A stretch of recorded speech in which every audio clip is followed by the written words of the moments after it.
At 19:30 Moscow time, the evening of September 21st, 2025, at Putin's luxurious Crimean guest house, a special event is underway for Russia's elite. In just 43 seconds, their crazy ideas about war will be turned into a pile of rubble on the table by Ukraine. Miles out, a 16-foot Phantom is slicing through the Black Sea.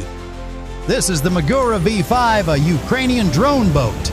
Its fiberglass hull is designed to slip through the waves like a shark, almost completely invisible to radar. Tucked inside are 6 Osa FPV drones.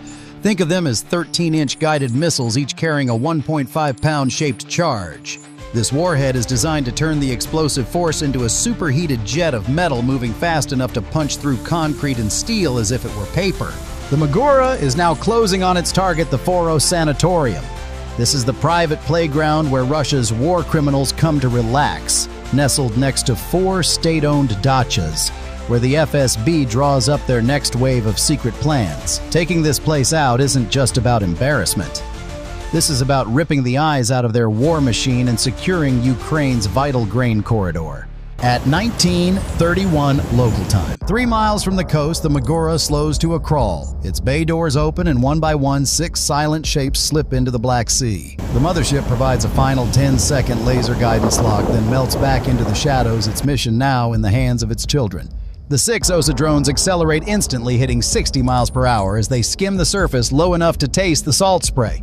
They are not flying in a straight, stupid line. They are executing a tactic born from desperation and genius, a strategy developed by Ukraine's HUAR intelligence service called the Ghost Chain. The lead drone suddenly spits out a cloud of what looks like metallic dust. It's 500 strips of aluminum chaff. To a Russian radar operator, the cloud is a nightmare, a blizzard of hundreds of false targets. The perfect decoy. The other 5 drones tuck in directly behind this wall of electronic noise. They hug the base of the Foros cliffs, flying in the radar shadow of the rock itself. To clear a Russian patrol boat ahead, they pop up for exactly 2.7 seconds, exposing themselves for just 12 feet before vanishing back into the darkness. At 19:32 local time, the physical world fights back.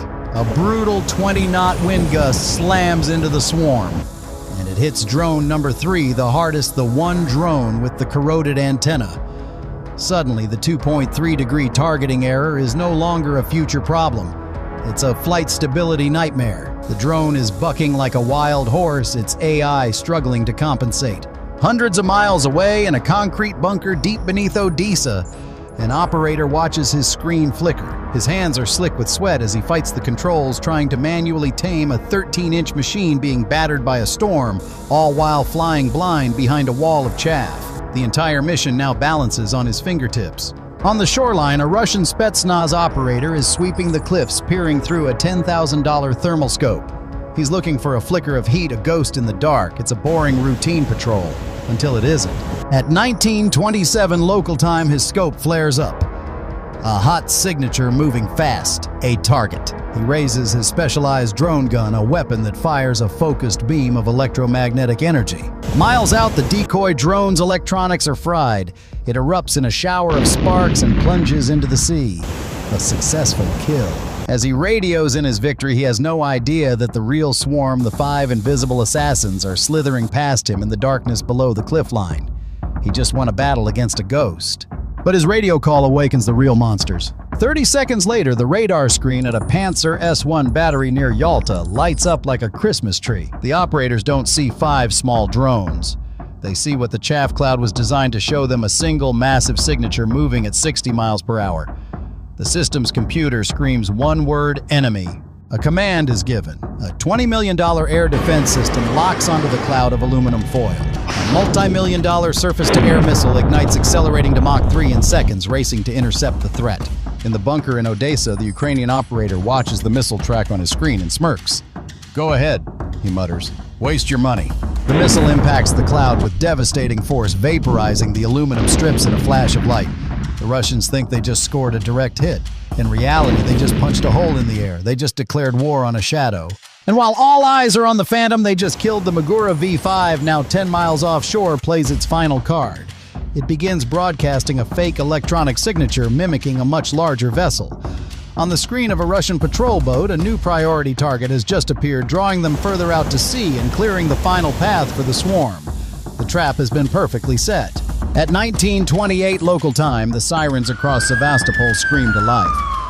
From an airfield just miles away, an Su-30 fighter jet rockets into the sky, its afterburners tearing a hole in the night. It's a Mach 1.9 beast, a $50 million predator built for one purpose: to kill anything that flies. So how can a handful of plywood drones possibly survive by refusing to play its game? The swarm executes its next command and splits apart.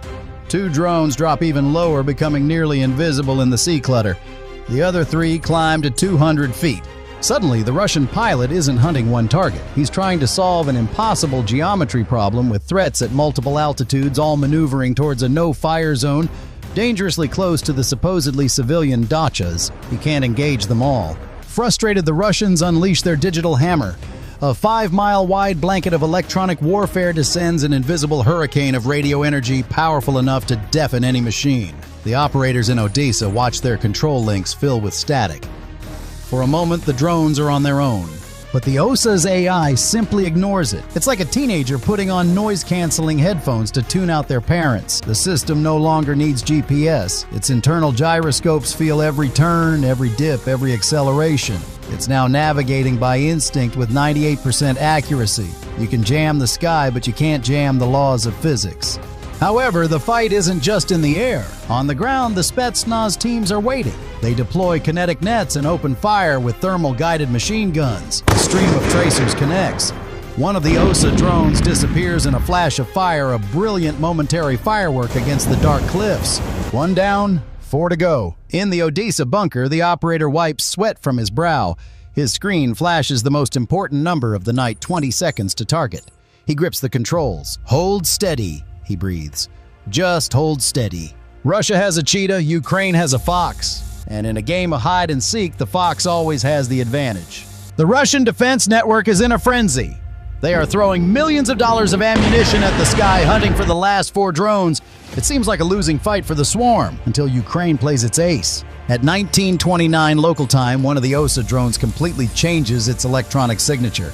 It stops looking like a threat. Instead, it starts screaming the IFF identification code of a civilian passenger plane, and its flight path now seems to be taking it on a collision course with a local school. It's a bluff, a work of digital genius, and it puts the Russian commanders in an impossible position.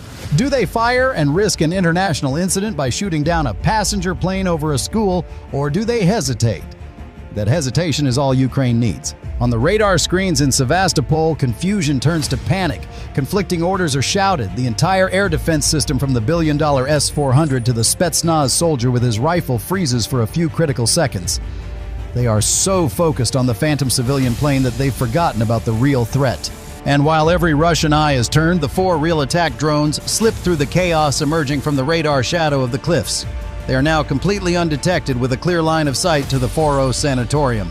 Far out at sea, now 20 miles from the coast, and hiding in the shadow of a grain freighter, the Magura V5 performs its final act. It sends out a single tight-beam laser pulse, a final whisper of data across the water. The pulse hits the damaged drone number 3 and instantly corrects its 3.6-degree targeting error. The ghost in the machine has reached out with one final ghostly touch. In the Odessa bunker, the operator watches 4 green boxes lock on to the thermal signature of the main hull. He leans into his microphone, his voice calm and cold. The trap is sprung. Now it's time to deliver the punch. The clock hits 19:30 local time. The bluff has worked perfectly.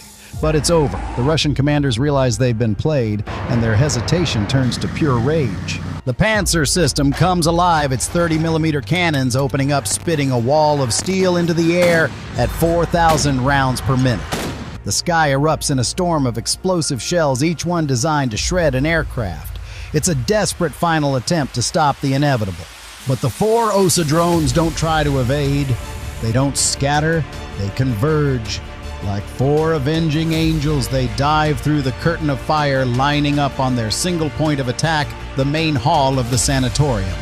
The lead drone, the one with the repaired targeting, places its crosshairs directly over the heat signature of the crowded banquet hall. A perfect, unshakable lock.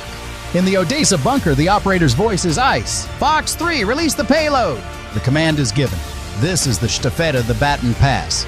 The drones are not the weapon, they are just the deliverymen. 4 1.5-pound shaped charges detach from their hardpoints, their fins snapping open as they begin their terminal dive at over 200 miles per hour. Their job done, the 4 drone motherships bank hard, turning back towards the sea, back towards the safety of the Magura, now waiting patiently in the shipping lanes.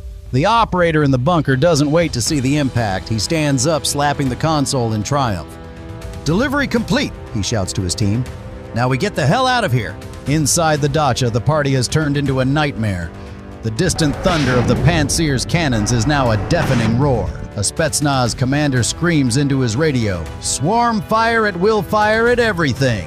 A high-ranking VIP drops his glass of caviar, shattering it on the marble floor. "How is this possible?" he yells. "We jammed everything." But the Osa's warheads don't care about jamming. They don't have electronics to fry. They are pure kinetic rage guided by the unchangeable laws of physics. The moment of impact is a masterpiece of violence. The first war